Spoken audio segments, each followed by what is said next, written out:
نمازی اور شیطان کا واقعہ۔ ایک شخص اندھیری رات میں فجر کی نماز پڑھنے کے لیے گھر سے نکلا۔ اندھیرے کی وجہ سے اسے ٹھوکر لگ گئی اور وہ منہ کے بل کیچڑ میں گر گیا۔ کیچڑ سے اٹھ کر وہ گھر واپس آیا اور لباس تبدیل کر کے دوبارہ مسجد کی طرف چل دیا۔ ابھی چند قدم ہی چلا تھا کہ دوبارہ اسے ٹھوکر لگی اور وہ دوبارہ کیچڑ میں گر گیا۔ کیچڑ سے اٹھ کر وہ پھر دوبارہ اپنے گھر گیا، لباس بدلا اور مسجد جانے کے لیے دوبارہ گھر سے نکلا۔ جیسے ہی وہ اپنے گھر سے باہر نکلا تو اس کے دروازے پر اسے ایک شخص ملا جو اپنے ہاتھ میں روشن چراغ تھامے ہوئے تھا۔ چراغ والا شخص چپ چاپ نمازی کے آگے مسجد کی طرف چل دیا۔ اس مرتبہ چراغ کی روشنی میں نمازی کو مسجد پہنچنے میں کسی دشواری کا سامنا نہیں کرنا پڑا۔ وہ خیریت سے مسجد پہنچ گیا۔ مسجد کے دروازے پر پہنچ کر چراغ والا شخص رک گیا۔ نمازی اسے چھوڑ کر مسجد داخل ہو گیا اور نماز ادا کرنے لگا۔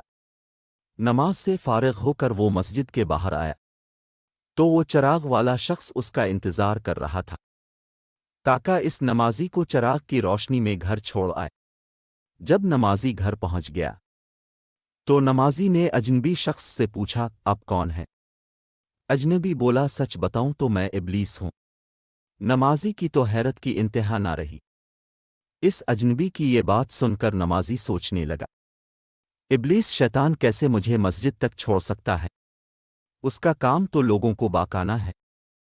تو اس شخص نے بڑی حیرت کے ساتھ ابلیس سے پوچھا، تجھے تو میری نماز رہ جانے پہ خوش ہونا چاہیے تھا، مگر تم تو چراغ کی روشنی میں مجھے مسجد تک چھوڑنے آئے۔ ابلیس نے جواب دیا کہ جب تمہیں پہلی ٹھوکر لگی اور تم لباس تبدیل کر کے مسجد کی طرف پلٹے تو اللہ تعالیٰ نے تیرے سارے گناہ معاف فرما دیے۔ جب تمہیں دوسری ٹھوکر لگی تو اللہ تعالیٰ نے تمہارے پورے خاندان کو بخش دیا، جس پر مجھے فکر ہوئی کہ اگر اب تمہیں ٹھوکر لگی تو اللہ تعالیٰ کہیں تمہاری اس عمل کی بدولت تمہارے سارے گاؤں کی مغفرت نہ فرما دے، اس لیے میں چراغ لے کر آیا ہوں کہ تم بغیر گرے مسجد تک پہنچ جاؤ۔